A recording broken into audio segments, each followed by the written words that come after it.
నమస్తే, welcome to 9pm news. నేను రాజేంద్ర. బుల్లిన్ ముందుగా కూటమి పాలనలో అభివృద్ధి సంక్షేమం సూపర్ హిట్ అన్నారు ఏపీ సీఎం చంద్రబాబు. ఏపీని అన్నింటా దేశంలో నెంబర్ 1 చేద్దామని పిలుపునిచ్చారు. ప్రజా దీవెనలతో టీడీపీ జనసేన బీజేపీ కాంబినేషన్ కొనసాగుతుందని క్లారిటీనిచ్చారు. అనంతపురం సూపర్ 6 సూపర్ హిట్ సభలో చంద్రబాబు ప్రసంగించారు. అసెంబ్లీకి రాకుండా బయట రఫా అంటూ జగన్ రంకెలేస్తున్నారని, రఫా అంటే చూస్తూ ఊరుకుంటామా, ఇక్కడ ఉన్నది సిబిఎన్ పవన్ కళ్యాణ్ అని వైసీపీని చంద్రబాబు హెచ్చరించారు. కూటమి పాలనలో సంక్షేమం సూపర్ హిట్, అభివృద్ధి సూపర్ హిట్. మళ్ళీ వైకుంఠ పాడి వద్దు. శాశ్వతంగా కూటమి ఉంటే మీ భవిష్యత్తు బంగారు భవిష్యత్ అని మరొకసారి విజ్ఞప్తి చేస్తున్నా. ఆంధ్రప్రదేశ్ ని అన్నింటా సూపర్ హిట్ చేద్దాం.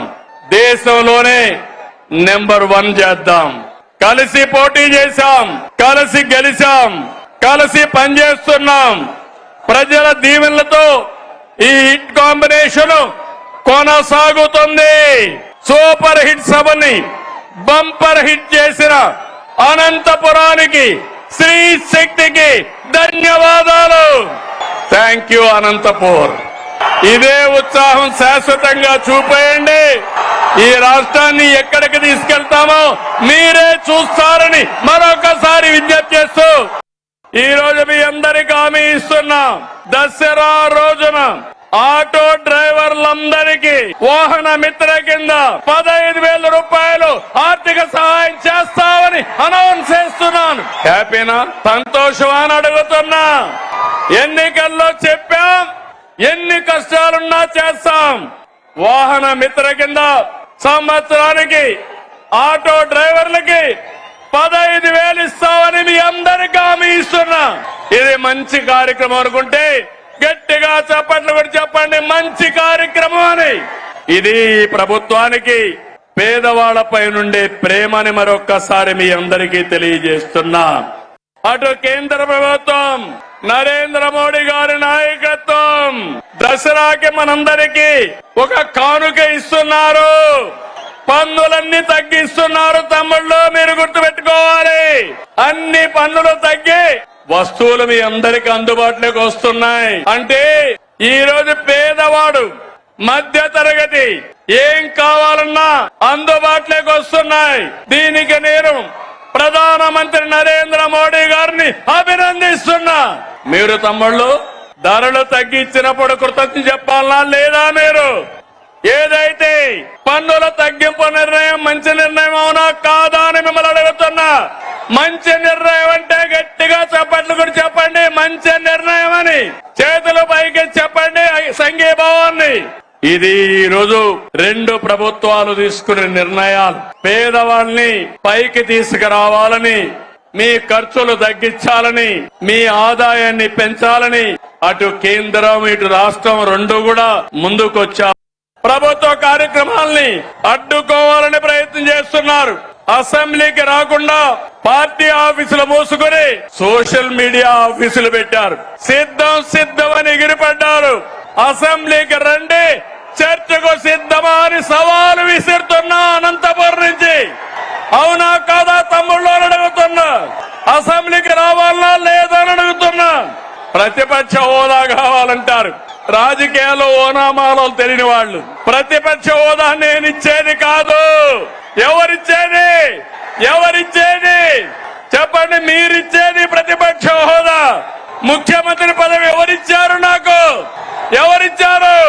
తమ్ముళ్ళు మీరందరూ కలిసి ఆ నాయకుడికి ఒక క్లాస్ తీసుకోవాలా? తీసుకుంటారా అని అడుగుతున్నా. ప్రతిపక్ష హోదా అడగకుండా అసెంబ్లీకి రావాలని అవునా కాదా అని అడుగుతున్నా. అవునంటే గట్టిగా చప్పట్లు కూడా చెప్పండి, అసెంబ్లీకి రావాలి. లేకపోతే ఏం చేయాలి? రాజకీయాలకు అర్హులా ఇలాంటి వాళ్ళని అడుగుతున్నాను మిమ్మల్ని.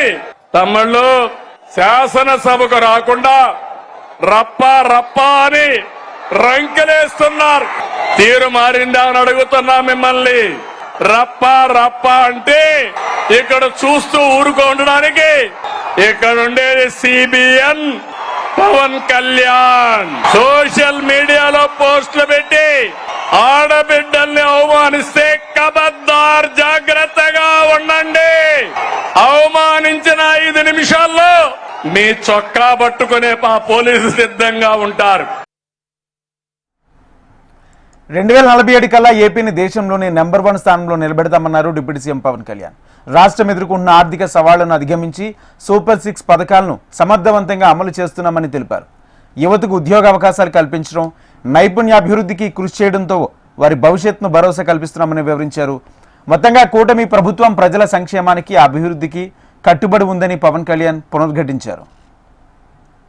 ఆరోగ్య బీమా పథకం సాకారం కాబోతుంది. ఒక్కొక్క పథకం ద్వారా ఒక కుటుంబానికి 25 లక్షల ఆరోగ్య బీమా వర్తిస్తుంది. అలాగే పర్యాటక రంగంలో కూడా మనకి దాదాపు 10,000 పైచిలకు పెట్టుబడులు ఆకర్షిస్తున్నాం.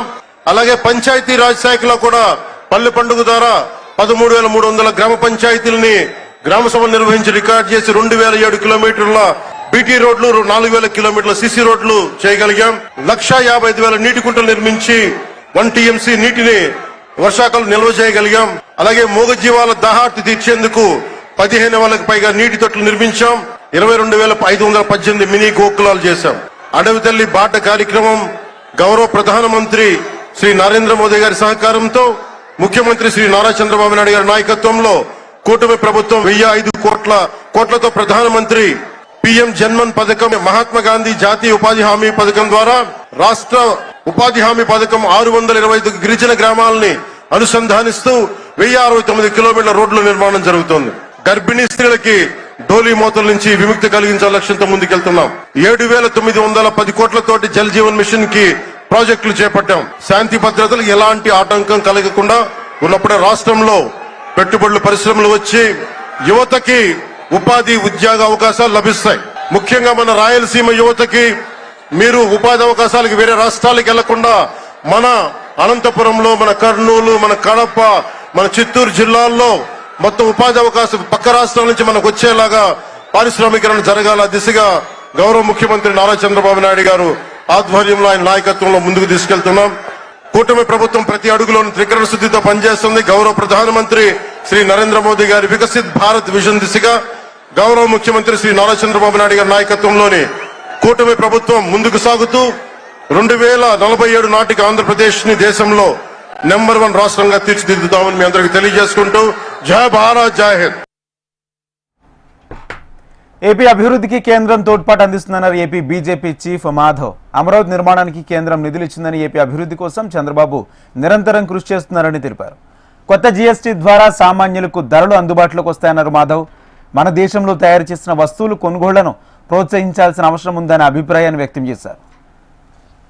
ఇవాళ భారతీయ జనతా పార్టీ, తెలుగుదేశం, జనసేన ఆధ్వర్యంలో ఇవాళ ఏదైతే ఆంధ్రప్రదేశ్ లో జరుగుతున్న సంక్షేమ కార్యక్రమాల యొక్క తీరు చూస్తే ఇవి కేవలం సంక్షేమ కార్యక్రమాలు కాదు, సామాజిక సమరత సాధించడానికి, ఆర్థిక సమానత్వం సాధించడానికి, రాష్ట్ర అభివృద్ధి సాధించడానికి ఆలోచించిన అద్భుతమైన పథకాలుగా మనం వేన్నాళ్ల కొనియాడుతున్నాం. మనం గాని గమనిస్తే ఈ కూటమి ప్రభుత్వం ఏర్పడిన వెంటే మన ప్రియతమ ప్రధాని నరేంద్ర మోడీ గారి నేతృత్వంలో మనందరి యొక్క జీవన నాడి పోలవరానికి సంబంధించిన 12,517 కోట్ల రూపాయలు మనకి మంజూరు చేయడం ద్వారా మన సాగునీరు, తాగునీరు కష్టాలు తీర్చి ముందుకెళ్లడానికి వాళ్ళ మార్గం సుగమం చేశారు. కేవలం అదే కాదు, ఇవాళ మన రాజధాని అమరావతి నిర్మాణం కోసం కేంద్రం 15,000 కోట్ల రూపాయలు గ్రాంట్ రూపంలో 11,000 రూపాయలు మనకి ఏదైతే హడ్కో నుంచి రుణ రూపంలో అనేక రకాల ఇతర అవసరాల కోసం నిధులు మన ప్రాంతానికి ఇవ్వటం ద్వారా అమరావతి నిర్మాణానికి కేంద్ర రాష్ట్ర ప్రభుత్వాలు చేస్తున్న కృషి, గౌరవ ముఖ్యమంత్రి చంద్రబాబు నాయుడు గారి నేతృత్వంలో ఒక భవ్యమైన రాజధాని, ప్రజా రాజధాని నిర్మించబోతున్నాం. అది ఇంకో 6 అని మనం గమనించాలి. విత్త మంత్రి శ్రీ నిర్మలా సీతారామన్ గారు మొన్న ఆగస్టు 15వ తారీఖు ఎర్రకోట నుంచి కొత్త జీఎస్టీ విధానాన్ని అమలు చేస్తున్నారు. ఇవాళ కొత్త జిఎస్టి విధానం ద్వారా 5%, 18% స్లాబ్ విధానం తీసుకురావడం ద్వారా అనేక రకాల ధరలు తగ్గబోతున్నాయి. ఎన్నిటికి తగ్గబోతున్నాయంటే వ్యవసాయదారులకు ఊరట కలిగించే విధంగా, మహిళలకు ఊరట కలిగించే విధంగా, మధ్య తరగతి వ్యక్తులకి ఊరట కలిగించే విధంగా, అనేక మంది చిరు వ్యాపారస్తులకి ఊరట కలిగించే విధంగా జిఎస్టి విధానం కారణంగా మన యొక్క ధరలు తగ్గబోతున్నాయి. ఏపీలో రైతులకు అందాల్సిన ఎరువులు బ్లాక్ మార్కెట్లు తరలిస్తున్నారని మాజీ సీఎం జగన్ ఆరోపించారు. రైతుల పక్షాన వారితో కలిసి నిరసన తెలియజేస్తూ పోలీసులతో మమ్మల్ని బెదిరింపులు గురి చేస్తారంటూ ప్రశ్నించారు. రైతుల తరపున మేము నిరసన చేస్తే ఏం తప్పని అడుగుతున్నా ఎరువులు దొరక్క రైతులు ఇబ్బందులు పడుతుంటే మాట్లాడకూడదన్నారు. అర్ధరాత్రి వెళ్లి క్యూ లైన్లో వేచి చూడాల్సిన పరిస్థితి రైతులకు తలెత్తింది. కనీసం కుప్పంలో కూడా చంద్రబాబు రైతులకు ఎరువులు ఇవ్వలేకపోయారని జగన్ పేర్కొన్నారు. రాష్ట్రంలో అసలు ప్రభుత్వం ఉందా అన్న సందేహాలు ఎవరికైనా కూడా కలుగుతాయి. కామన్ మ్యాన్ పరంగా ఆలోచన చేస్తే, సామాన్యుడి పరంగా ఆలోచన చేస్తే. ఎందుకనంటే రాష్ట్రం అన్నది, ఒక గవర్నమెంట్ అన్నది చేయాల్సిన రొటీన్ కార్యక్రమాలు, చేయాల్సిన రొటీన్ బాధ్యతలు, maintenance of law and order ఇవాళ లేదు. బ్లాక్ మార్కెట్ చేస్తూ ఈరోజు స్కాములు కనిపిస్తా ఉన్నాయి. దాన్ని నిరసిస్తూ మా పార్టీకి సంబంధించిన నాయకులు, కార్యకర్తలు రైతులకు తోడుగా నిలబడుతూ రైతుల పక్షాన రైతులతో కలిసి ఆర్డీఓలకు నిన్న అర్జీ ఇచ్చే కార్యక్రమం చేశారు. ఆశ్చర్యం ఏమిటనంటే రైతుల తరపున మేము చేసే ఈ కార్యక్రమం అడ్డుకుంటూ ఏకంగా పోలీసులు దీన్ని అనగదొక్కే కార్యక్రమం ఏ మాదిరిగా చేస్తారు. తిరుమల తిరుపతి దేవస్థానం కార్యనిర్వాహక అధికారిగా అనిల్ కుమార్ సింఘాల్ బాధ్యతలు స్వీకరించారు. ఉదయం ఆయన తిరుమలకు కాలినడకన నడుచుకుంటూ వెళ్లి శ్రీవారిని దర్శించుకున్నారు. అనంతరం మర్యాదపూర్వకంగా టీటీడీ చైర్మన్ బీఆర్ నాయుడును కలిశారు. ఈ సందర్భంగా అనిల్ కుమార్ సింఘాల్ను శాలువాతో సత్కరించారు బీఆర్ నాయుడు. రెండోసారి టీటీడీ ఈవోగా బాధ్యతలు స్వీకరించడం పూర్వజన్మ సుకృతమని అనిల్ కుమార్ సింఘాల్ అన్నారు. మొదటిసారి 3 సంవత్సరాలు ఈవోగా సేవ చేసే అవకాశం దక్కిందని తెలిపారు. శ్రీవారి లడ్డూ, అన్నప్రసాదాల నాణ్యతపై భక్తులు సంతృప్తి వ్యక్తం చేశారని, అన్ని సమస్యలను లోతుగా పరిశీలించి పరిష్కరించేందుకు కృషి చేస్తామని నూతన ఈవో తెలిపారు. రెండోసారి టీటీడీ ఈవోగా బాధ్యత స్వీకరించడం నేను పూర్వజన్మ సుకృతంగా భావిస్తున్నా. గౌరవనీయులు ముఖ్యమంత్రి వర్యులు కూడా ఈ సందర్భంగా కృతజ్ఞతలు, ధన్యవాదాలు తెలుపుకుంటా ఉన్నాను. ఎందుకంటే స్వామివారి సేవ చేయడం, స్వామివారి భక్తులు సేవ చేయడం, ఎటువంటి అవకాశం లభించడం అది ఏ అధికారి అయినా చాలా గొప్పగా భావిస్తారు. అటువంటి పరిస్థితుల్లో మొట్టమొదటిసారి మే 2017 నుంచి అక్టోబర్ 2020 దాదాపు 3 సంవత్సరాలు 5 నెలల పాటు అవకాశం స్వామివారు కల్పించారు. మరి 5 సంవత్సరాల తర్వాత రెండోసారి టీటీడీ ఈవోగా రావడం, మధ్యలో కూడా ప్రిన్సిపల్ సెక్రటరీ అండ్ డాక్యుమెంట్స్గా టీటీడీ బోర్డు సభ్యునిగా కూడా పనిచేయడం జరిగింది. ఎంతో మంది టీటీడీ అధికారులు, అదేవిధంగా ఎంతో మంది భక్తులు గత కొంతకాలం నుంచి స్వామివారు మీకు టీటీడీ ఈవోగా మళ్ళీ అవకాశం కల్పిస్తే బాగుంటుందనేది కోరుకోవడం జరిగింది. వీళ్ళందరి ఆశీస్సుల వల్ల సాధ్యమైందనేది నేను భావిస్తా ఉన్నాను. సంచార జాతుల పిల్లల ఉద్యోగాలు పొందాలని మంత్రి పొన్నం ప్రభాకర్ అన్నారు. హైదరాబాద్ రవీంద్ర భారతిలో ఏర్పాటు చేసిన సంచారయుక్త జాతుల దినోత్సవం వేడుకలకు ఆయన ముఖ్య అతిథిగా హాజరయ్యారు.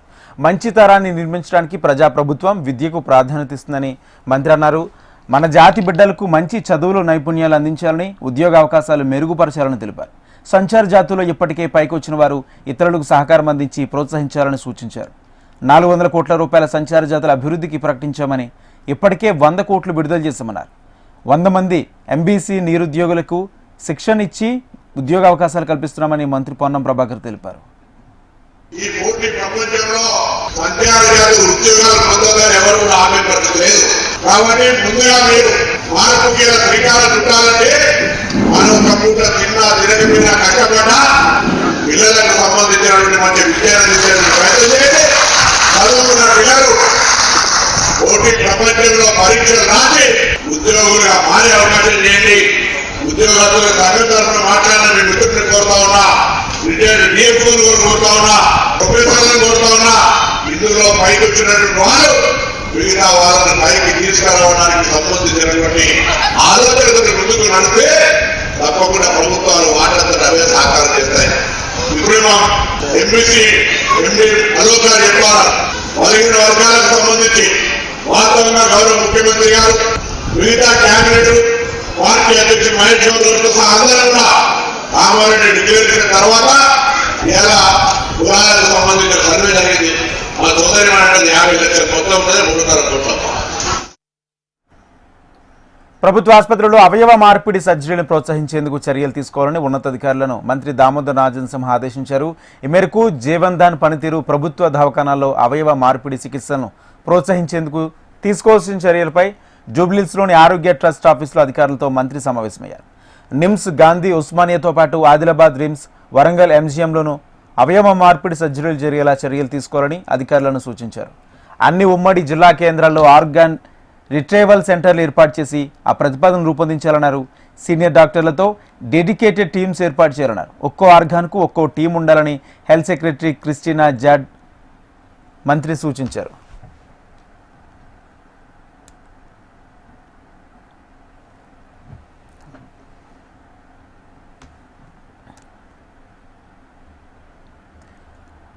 గవర్నమెంట్ హాస్పిటల్స్లో అవయవ మార్పిడి సర్జరీలను ప్రోత్సహించే విధంగా ఈ బృందాలు పనిచేయాలన్నారు. ఇటీవల కేంద్ర చట్టాన్ని అడాప్ట్ చేసుకున్నందుకు అందుకు అనుగుణంగా కొత్త నిబంధనల రూపకల్పనపై సమావేశంలో చర్చించారు. ఈ చట్టం ప్రకారం సొంత కుటుంబ సభ్యులతో పాటు గ్రాండ్ పేరెంట్స్ కూడా అవయవాలు డొనేట్ చేసేందుకు స్వీకరించేందుకు అర్హులేనని ఈ నిబంధన అమలు చేస్తున్నామని అధికారులు తెలిపారు.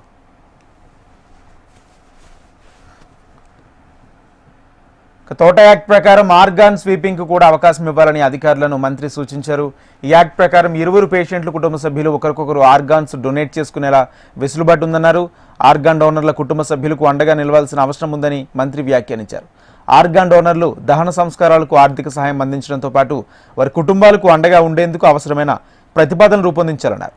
ప్రైవేట్, కార్పొరేట్ హాస్పిటల్లో జరుగుతున్న అవయవ మార్పిడి సర్జరీలపై నిరంతరం నిఘా పెట్టాలన్నారు మంత్రి దామోదర్ రాజనసింహ. జూబ్లీహిల్స్ ఉప ఎన్నికల్లో బీఆర్ఎస్ పార్టీని గెలిపించి గోపీనాథ్ కుటుంబానికి అండగా నిలవాలని ఆ పార్టీ వర్కింగ్ ప్రెసిడెంట్ కేటీఆర్ పిలుపునిచ్చారు. జూబ్లీహిల్స్ నియోజకవర్గ కార్యకర్తల విస్తృత స్థాయి సమావేశం నిర్వహించారు. ఎన్నికల నోటిఫికేషన్ ఏ క్షణానైనా రావచ్చని సంకేతాలు ఉన్నాయన్నారు.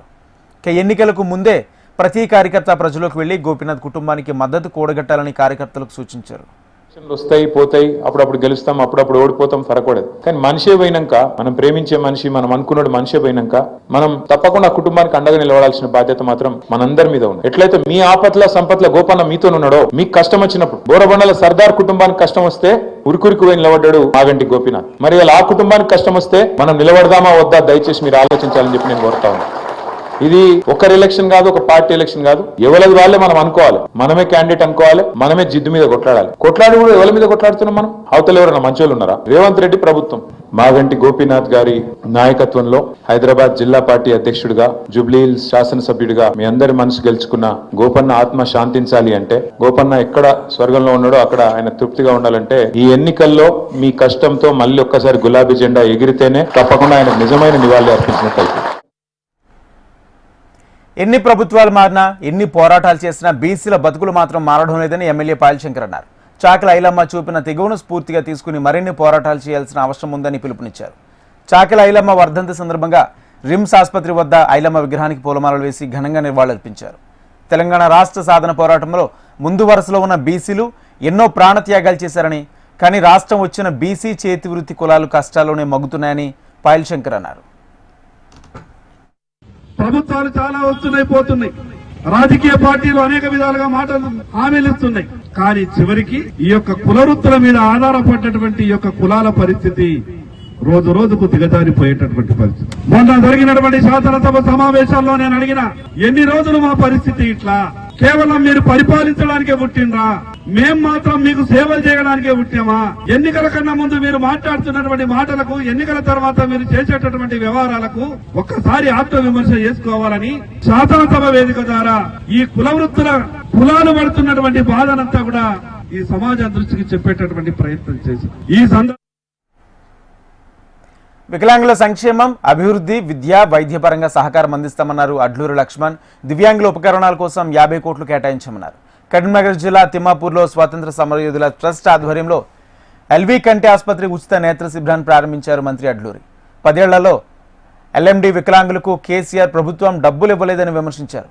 తాను మంత్రి అయ్యాక సీఎంతో మాట్లాడి నిధులు కేటాయించి డబ్బులు బ్యాంకులో జమ చేసినట్లు తెలిపారు. ఎల్ఎండి పాఠశాలకు మరిన్ని నిధులు వచ్చేలా కృషి చేస్తామని పేర్కొన్నారు. ఆ నాయకుడికి పెట్టే లక్ష్యం, గొప్ప గుణం ఉంటే మనం ఏడ కూర్చున్నా పెడతారని. ఈరోజు మాజీ శాసనసభ్యులు ఉన్నట్టు వెంకటరెడ్డి గారు ఒక సేవా ఆలోచనతోని ఈ యొక్క స్కూల్ని ఏ విధంగా నడిపించాలి, భవిష్యత్తులో ఆర్థికంగా ప్రభుత్వం నుంచి మాకు అండగా ఉండాలని చెప్పి ఒక అడిగిన వెంటనే 50 లక్షల రూపాయలు ఇవ్వడం జరిగింది. మరి దానికి భాగంగా వారు ఒక మాట అంటున్నారు, భవిష్యత్తులో ప్రతి సంవత్సరానికి మనకు మెయింటెనెన్స్ కానీ ప్రత్యేకంగా ఏదైతే శానిటేషన్ పరంగా పిల్లలు ఏదైతే మల విసర్జన చేస్తారో పిల్లలకు సేవ చేయడానికి ప్రత్యేకమైన సిబ్బంది ఉంటుంది.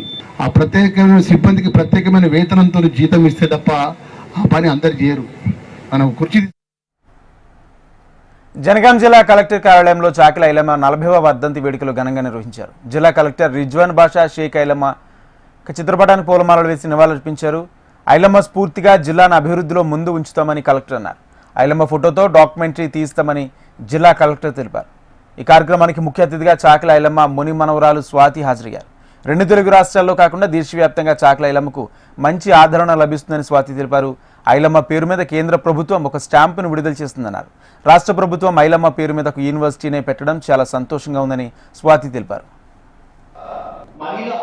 రెవల్యూషనరీ లీడర్ అయ్యి ముందుకు తీసుకెళ్లారు. సో డెఫినెట్ గా వారిని పూర్తిగా తీసుకుంటే జనగామ జిల్లా కూడా రెవల్యూషన్ తోనే ఫామ్ అయింది. సో వారిని ఇన్స్పిరేషన్ తీసుకుంటూ మన జనగామ జిల్లాలో ఉన్న వాళ్ళందరూ కూడా ఈ యొక్క జనగామ జిల్లా ఫార్మేషన్ లో కూడా పాల్పంచుకున్నారు. సో డెఫినెట్ గా వారి సేవలు మరవలేని. సో వారిని అలాగే ఆదర్శంగా తీసుకుంటూ మనం కూడా ముందుకు వెళ్లాల్సిన అవసరం ఉంది. సో అదేవిధంగా చాకలి ఐలమ్మ గారిని స్మరించుకుంటూ రాష్ట్ర ప్రభుత్వం కూడా 40 ఉమెన్స్ కాలేజీ కూడా చాకలి ఐలమ్మ గారిని బాసర శ్రీ జ్ఞాన సరస్వతి అమ్మవారికి జిల్లా ఇన్ఛార్జి మంత్రి జూపల్లి కృష్ణారావు ప్రత్యేక పూజలు నిర్వహించారు. ఆలయ సందర్శన సందర్భంగా మంత్రి జూపల్లి కృష్ణారావుకు వేద పండితులు, ఆలయ అర్చకులు పూర్ణ కుంభంతో స్వాగతించారు. మంత్రి జూపల్లికి వేద ఆశీర్వచనాలు అందించి తీర్థ ప్రసాదాలు అందించారు. బాసర్లో 30 పడకల ఆసుపత్రి నిర్మాణానికి మంత్రి జూపల్లి శంకుస్థాపన చేశారు. ఈ కార్యక్రమంలో మాజీ మంత్రి ఇంద్రకరణ్ రెడ్డి, ఎమ్మెల్యేలు నారాయణరావు, విఠల్ రెడ్డిలు పాల్గొన్నారు.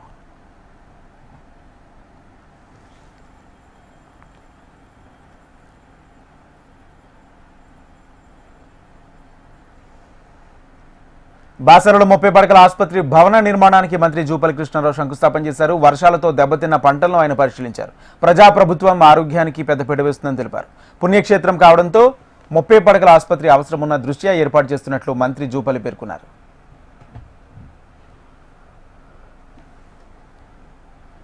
రంగారెడ్డి జిల్లా మంచాల ప్రాథమిక వ్యవసాయ సహకార సంఘం దగ్గర యూరియా కోసం రైతులు అవస్థలు పడుతున్నారు.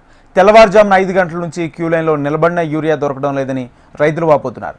15 రోజులుగా తిరుగుతున్నా యూరియా లభించడం లేదని ఆవేదన వ్యక్తం చేశారు. కాంగ్రెస్ నాయకులు కనుసన్నల్లోనే యూరియా పంపిణీ జరుగుతుందని రైతులు ఆరోపించారు. భారత అంతరిక్ష పరిశోధన సంస్థ ISRO, Hindustan aeronauticals limited HAL మధ్య కీలక ఒప్పందం జరిగింది. చిన్న ఉపగ్రహ ప్రయోగ వాహనం సాంకేతికత బదిలీపై ఒప్పందం చేసుకున్నాయి.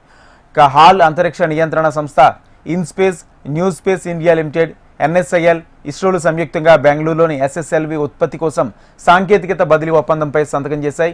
3 దశల్లో కూడిన SSLV 500 kgs దానికంటే తక్కువ బరువున్న ఉపగ్రహాలను భూమికి దిగువ కక్షలో ప్రవేశపెట్టడానికి ఉపయోగపడుతుంది.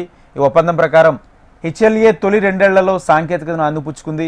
తద్వారా 10 ఏళ్ల పాటు ఉత్పత్తి దశలో కొనసాగుతుంది.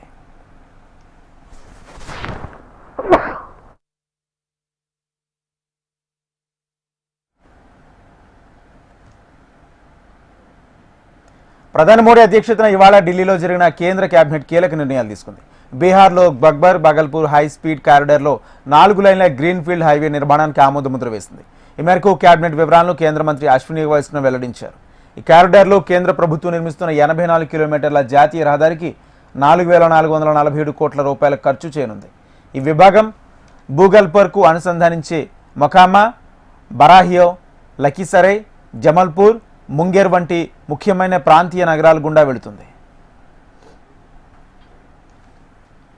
రష్యా నుంచి చమురు కొంటుందన్న సాకుతో భారత్పై ఎడాపెడా సుంకాలు విధించిన డొనాల్డ్ ట్రంప్ భారత్తో మళ్లీ చర్చలకు సిద్ధమని ప్రకటించడాన్ని ప్రధాని మోడీ స్వాగతించారు. ట్రంప్ ప్రకటనతో ఇరు దేశాల మధ్య జరుగుతున్న వాణిజ్య చర్చలు త్వరలోనే ఫలిస్తాయని విశ్వాసం వ్యక్తం చేశారు. ఇరు దేశాల మధ్య ద్వైపాక్షిక వాణిజ్యానికి ఉన్న అపారమైన అవకాశాలను ఈ చర్చలు బాటలు వేస్తున్నాయి. భారత్, అమెరికా అత్యంత సన్నిహిత దేశాలని, సహజ భాగస్వాములని ప్రధాని మోడీ వ్యాఖ్యానించారు. నేపాల్లో యువత నిరసనలు కొనసాగిస్తుంది. తాజాగా వారి నుంచి మరిన్ని డిమాండ్లు వినిపిస్తున్నాయి. రాజ్యాంగాన్ని మార్చాలని, దేశంలో 30 ఏళ్ల దోపిడీపై విచారణ చేపట్టాలని డిమాండ్ చేశారు. నిరసనల్లో మరణించిన వారిని అమరవీరులుగా గుర్తించి పరిహారం ఇవ్వాలని కోరుతున్నారు. దేశ భవిష్యత్తు కోసమే ఈ ఉద్యమం అని చెబుతున్నా కొత్త రాజకీయ వ్యవస్థ వస్తేనే శాంతి స్థాపన జరుగుతుందని నిరసనకారులు అంటున్నారు.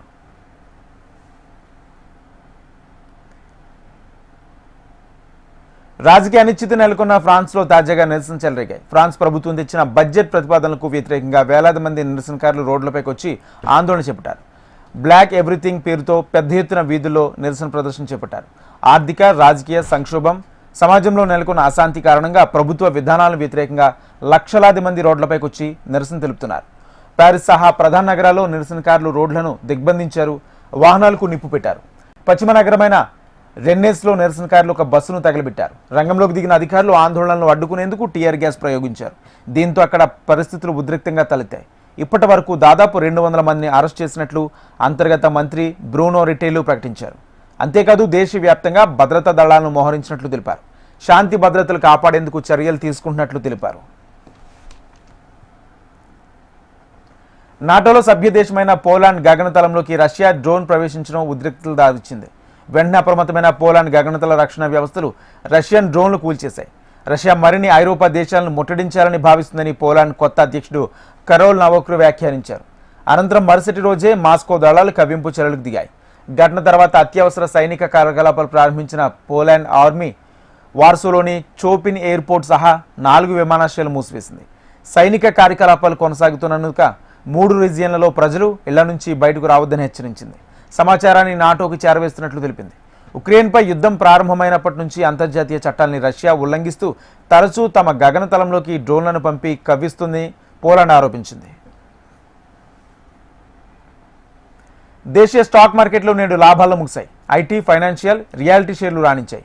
ఆటో, మీడియా స్టాక్స్ లాభాల స్వీకరణకు దిగడంతో ఇంట్రాడేలో వచ్చిన లాభాలన్నీ ఆవిరిగాయి. క్రితం సెషన్తో పోలిస్తే సెన్సెక్స్ 81,504.36 పాయింట్ల వద్ద లాభాల్లో మొదలైంది. ఇంట్రాడేలో 81,235.42 పాయింట్ల కనిష్టానికి చేరిన సెన్సెక్స్ అత్యధికంగా 81,643.88 పాయింట్ల వరకు చేరింది. చివరకు 323.83 పాయింట్ల లాభంతో 81,425.15 వద్ద స్థిరపడింది. నిఫ్టీ 104.5 పాయింట్లు పెరిగి 24,973.10 వద్ద ముగిసింది. ఇక BSc mid cap, small cap సూచీలు ఒక్కొక్కటిగా 0.7% వరకు పెరిగాయి.